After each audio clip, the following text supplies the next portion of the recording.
আকাশটা দেখে বোঝা যাচ্ছে মা দুর্গার আগমন ঘটছে। হ্যাঁ, শরতের আকাশ দেখতে ভীষণ সুন্দর লাগছে। রোদ ঝলমলে নীল আকাশে তুলোর মতো সাদা মেঘের ছায়া ভেসে বেড়াচ্ছে, দেখতে ভীষণ সুন্দর লাগছে।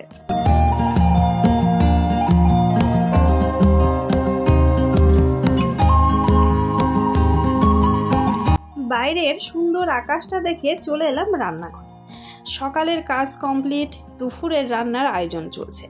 তো দুধ গরম করতে বসিয়েছি, সোনা মামা দেখতে পেয়েছো প্রেসারে ডাল সিটি দিতে দিয়েছি। ভাত কিন্তু নেমে গেছে, ভাতের মধ্যে আলু সেদ্ধ দিয়েছি। সোনা মামা উঠে গেলে সকালে ওদেরকে আলু সেদ্ধ ঘি ভাত খাওয়াবো বলে এখানে মশলাপাতিও কেটে নিয়েছি। আর এখানে একটা চিচিঙ্গা কেটেছি। আজকে মাছের মাথা দিয়ে আর তেল পটকা দিয়ে এই চিচিঙ্গাটা ভাজা করব, খেতে খুব ভালো লাগবে। আর এরই মধ্যে বড়বাবু সকালে আজকে মার্কেটে গেছিল, তো যেহেতু বড়বাবুর ডিউটির রুটিনটা একটু চেঞ্জ হয়েছে তাই সকাল টাইমটা ছুটি পেয়েছে, আর সেই সুযোগে চলে গেছিলো মার্কেটে মাছ আনতে। তোমরা সকলেই জানো এখানে কম বেশি খুব একটা ভালো মাছ পাওয়া যায় না। তো আজকে বড়বাবু রুই মাছ এনেছে, মানে অনেক দিন আমাদের এখানে রুই মাছ খাওয়াই হয়নি বললে চলে। তো সেই জন্য এই যে রুই মাছটা এনেছে, আর তেল পটকাও আছে, দেখতে পাচ্ছ মাছটা বেশ টাটকা ছিল। তো চলো মাছগুলোকে ধুয়ে এখন লবণ মাখিয়ে নিই।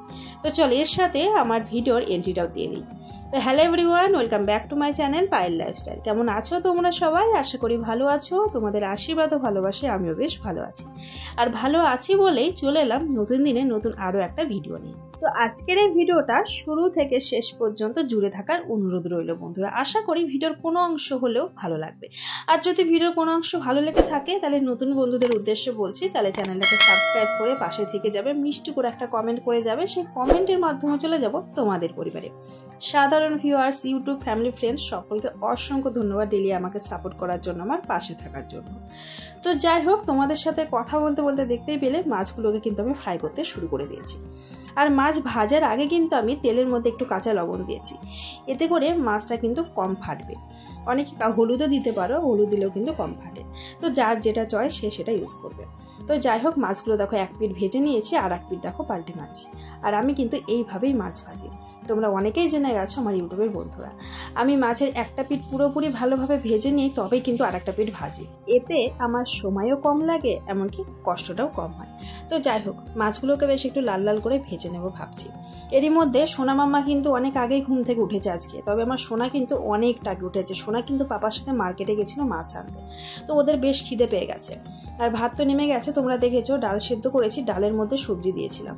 তো ওই যে সেদ্ধ ডাল আর আলু সেদ্ধ ঘি, তার সাথে একটা মাছ ভাজা দিয়ে ওদেরকে সকালের খাবারটা ওদের পাপা খাইয়ে দিচ্ছে। আর ওদিকে আমি কিন্তু সেই সুযোগে রান্নাটা করছি। তো ওদের পাপা কিন্তু ঘরে থাকলে আমার বেশ সুবিধা হয়, তোমরা অনেকেই জানো, অনেক পরিমাণে হেল্প করে। তো যাই হোক, ওদিকে বাবু খাইয়ে দিচ্ছে, আমি এদিকে চলে এলাম আবারও রান্নাঘরে। এখন আমি চিচিঙ্গাটা ভেজে নেব। তবে তেলে দিয়েছিলাম কয়েকটা কোয়া রসুন, কাঁচা লঙ্কা চিড়ে দিয়েছি, আর পেঁয়াজ কুচি। এবারে দিয়ে দেবো চিচিঙ্গাগুলো। তো একটু হালকাভাবে আমি পেঁয়াজগুলোকে ফ্রাই করে নিয়েছি, এরপরে কিন্তু চিচিঙ্গাটা অ্যাড করছি, কেননা চিচিঙ্গা থেকে জল ছাড়ে, আর তখন কিন্তু ফ্রাই করা যাবে না, সেই জন্য আগে হালকাভাবে ফ্রাই করে নিয়েছি। তো এবারে কিন্তু লবণ হলুদ অ্যাড করলাম। আর চিচিঙ্গা ভাজতে কিন্তু খুব একটা বেশি সময় লাগে না, আর খুব মশলাও কিন্তু অ্যাড করা লাগে না, একদম কিন্তু কাটা মশলা দিয়ে রান্না করা হয়ে যায়। আর এই চিচিঙ্গাটা বেশিরভাগ সময় ছোট মাছ বা মাছের মাথা বা তেল পটকা দিয়ে খেতে কিন্তু বেশি ভালো লাগে। তো আজকে তোমরা দেখেছো রুই মাছ আনা হয়েছে, তো আজকে আমি কিন্তু মাছের মাথা আর তেল পটকাটা রয়েছে সেটা দিয়ে কিন্তু চিচিঙ্গাটা ভাজা করব। আর আমার কিন্তু এই রান্নাটা মানে ভীষণই ভালো লাগে, আর এই চিচিঙ্গা ভাজা দিয়েই কিন্তু আমার ভাতটা খাওয়া হয়ে যায়, অন্য কিছু লাগে না, মানে আমার এতটাই ফেভারিট, এতটাই পছন্দ আর কি। তো যাই হোক, নিজের পছন্দের রান্না আজকে মানে করা হচ্ছে আর কি। তো অনেক দিন পর করা হচ্ছে, কেননা চিচিঙ্গা এখানে খুব একটা বেশি পাওয়া যায় না, তো ক্যান্টিনে পাওয়া গেছিলো, তাই দেখো রান্নাটা করতে পারছি।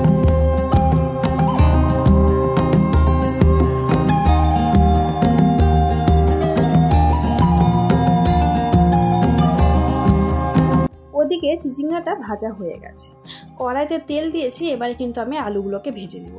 ওই যে আগের থেকে মাছগুলোকে ভেজে রেখেছি, আলু দিয়ে রুই মাছের ঝোল করব। আর আজকে রুই মাছের ঝোলটা বেশ একটু ঝাল টাল দিয়ে মশলা দিয়ে রান্না করব ভাবছি। তো তার জন্য আলুগুলোকে লাল লাল করে ভেজে নিয়েছি, আর এখানে তেলের মধ্যে দারচিনি আর লবঙ্গ আর তেজপাতা দিয়েছি। আমার কাছে এলাচটা শেষ হয়ে গেছে তাই দিতে পারলাম না। এই গোটা মশলাগুলো দিলে কিন্তু রান্নার টেস্ট ভীষণ সুন্দর আসে। তো আগের থেকে আমি মশলা করে নিয়েছিলাম পেঁয়াজ, কাঁচা লঙ্কা, টমেটোর, আদা জিরে। সেই মশলাটা দিয়ে লবণ হলুদ দিয়ে একটু লঙ্কার গুঁড়ো অ্যাড করেছি কালারের জন্য। এই লঙ্কার গুঁড়োটা অ্যাড করলে কিন্তু কালারটা খুব সুন্দর চলে আসে। তো যাই হোক, এই সমস্ত মশলা অ্যাড করে এখন আমি মশলাটাকে বেশ একটু কষিয়ে নেব। আর ওই সুযোগে আমার কিন্তু কাজ জমে গেছে, সেই কাজগুলো আমাকে করতে হবে। কয়েকটা বাসন জমেছে, সকাল থেকে সোনা মাম্মাকে খাওয়ানো হয়েছে, আমরাও খেয়েছি। তার মধ্যে এই যে রান্না করতে গেলে হাতের কাছে দেখবা 2-1টা করে বাসন জমতে থাকে। তো এই যে মশলাটা কষাতে বসিয়ে দিয়েছি, আর এদিকে আমি দেখো বাসনগুলো ধুয়ে নিচ্ছি সেই সুযোগে।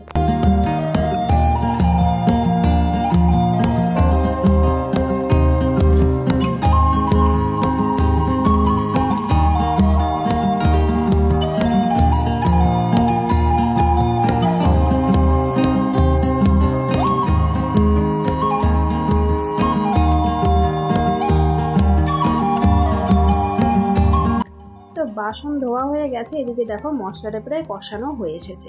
তো বাসন ধুতে ধুতে একবার মশলাটাকে নেড়ে নিয়েছিলাম। এরপরে দেখো মশলাটা কষানো হয়ে গেছে, এবারে কিন্তু আমি আলুগুলোকে দিয়ে দিলাম। আলুগুলোকে বেশ লাল লাল করে ভেজেছি, তাই এখানে প্রায় হাফ বয়েল মতো সেদ্ধই হয়ে গেছে বলতে পারা যায়। তো যাই হোক, আলুগুলো অ্যাড করে আমি আর সামান্য পরিমাণে একটু নেড়ে চেড়ে নিয়ে এখানে আমি জল অ্যাড করব।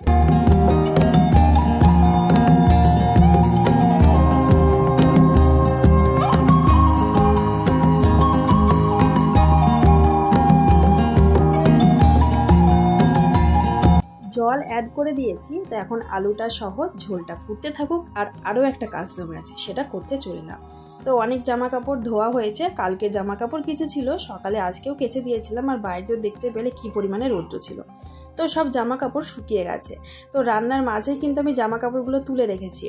তারপরে দেখো ভাঁজ করতে চলে এলাম। মানে মাঝে মাঝে মনে হয় মেয়েদের 2টো হাতের পরিবর্তে যদি 4টে হাত থাকতো বা আরও 2টো যদি অ্যাড করে দিত, তাহলে কিন্তু বেশি ভালো হতো। কেননা এই যে দেখতেই পাচ্ছ, রান্না বসিয়ে কত দিকের কাজ করতে হচ্ছে। আরও কাজ করি, তবে সেগুলো আর ক্যামেরার মধ্যে তুলে ধরতে পারি না। কেননা আমি বলে না, অফ ক্যামেরায় আমরা প্রচুর কাজ করি, সেটা অন ক্যামেরায় সবার পক্ষে দেখানো সম্ভব হয় না। তো যাই হোক, ওদিকে রান্না করতে করতে বাসন ধোয়া, সোনা মামাকেও দেখভাল করতে হয়, ওদেরকেও খাওয়াই। আজকে হয়তো ওদের পাপা খাবারটা খাইয়ে দিয়েছে, তার মধ্যে ওদের পটিও পেয়ে যায়, ওদের স্নান করানো, নানা রকম সমস্যা থাকে। সব কিছু মিলিয়ে এইভাবে দিনগুলো চলছে। তারপরেও কিন্তু আমি এত বাধা সত্ত্বেও ইউটিউবে কাজ করছি। তাহলে বলবো না কেন বলো তো এখানে, যে 2টো হাতের পরিবর্তে 4টে হাত হলে বেশি ভালো হতো। এই জন্যই বলেছি। কেননা আমরা সাধারণ যারা গৃহবধূ রয়েছি বা হাউস ওয়াইফ রয়েছি, তাদের কাজের কোনো হিসেব থাকে না, আর তাদের কাজটাকে কাজের মধ্যে ধরাও হয় না। অথচ সকালে ঘুম থেকে ওঠার থেকে শুরু করে রাত্রে যতক্ষণ না আমরা চোখ দুটো বন্ধ করবো, তার আগে পর্যন্ত কিন্তু আমাদের হাত দুটো রেস্ট পায় না। সারাটা দিন কাজের মধ্যে ডুবে থাকি, তবু আমাদের দিন শেষে এটাই শুনতে হয় আমরা কি করি। হাউস ওয়াইফদের নাকি কোনো কাজই থাকে না, বাড়িতে তারা থাকে, এটাই অনেকে বলে। তো তাদেরকে আমি একটাই বলতে চাই, তারা একবার আমাদের জায়গায় থেকে দেখো, একটা দিন তোমরা আমাদের সমস্ত কাজগুলো করো, তাহলে বুঝতে পারবে আমরা কাজ করি কি করি না, এটা কাজের মধ্যে পড়ে কি পড়ে না। তো যাই হোক, এদিকে দেখো সমস্ত জামা কাপড় গোছানো হয়ে গেল। হাজব্যান্ডের ড্রেসটা ধুয়ে দেওয়া হয়েছিল, এটা আয়রন করতে হবে। এখন আমার হাতে সময় নেই, তবে এখন বেশিরভাগ সময় হাজব্যান্ডের ড্রেসগুলো নিজেই আয়রন করে নেয়। তো আমি এখন আপাতত এইভাবে ভাঁজ করে রেখে দিচ্ছি, পরে সময় সুযোগে আয়রন করব।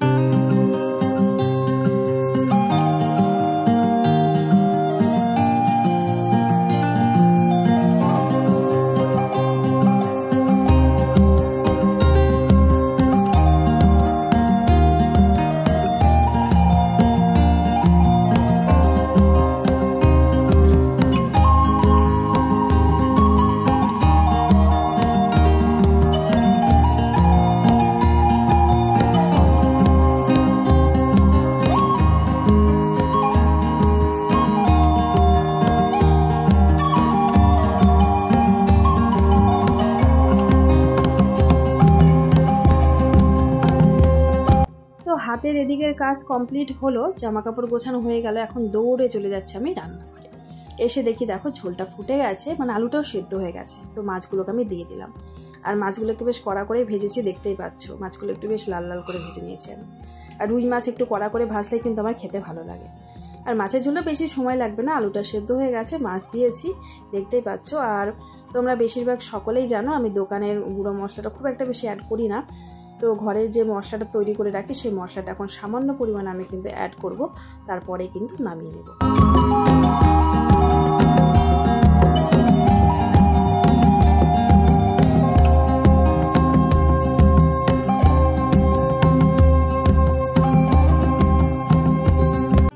মাছের ঝোল রান্না হয়ে গেছে, ওদিকে সোনা মাম্মাদের সবজি দেওয়া ডাল সেটাও কিন্তু রান্না করে নিয়েছি। সমস্ত রান্না কমপ্লিট, বাসনও ধুয়ে নিয়েছি অফ ক্যামেরায়, আগেই দেখেছো। আর ঘরের কাজও মোটামুটি কমপ্লিট। এখন সোনা মামাকে স্নান করাবো, করিয়ে কিন্তু একটু রেস্ট করব। আর এই সময়টা একটু রেস্টের টাইম পায়। তো চলো এখানে আজকের ভিডিওটা শেষ করছি, দেখাবে নতুন কোনো ভিডিওর সাথে। ভালো থেকো বন্ধুরা, সুস্থ থেকো, টাটা।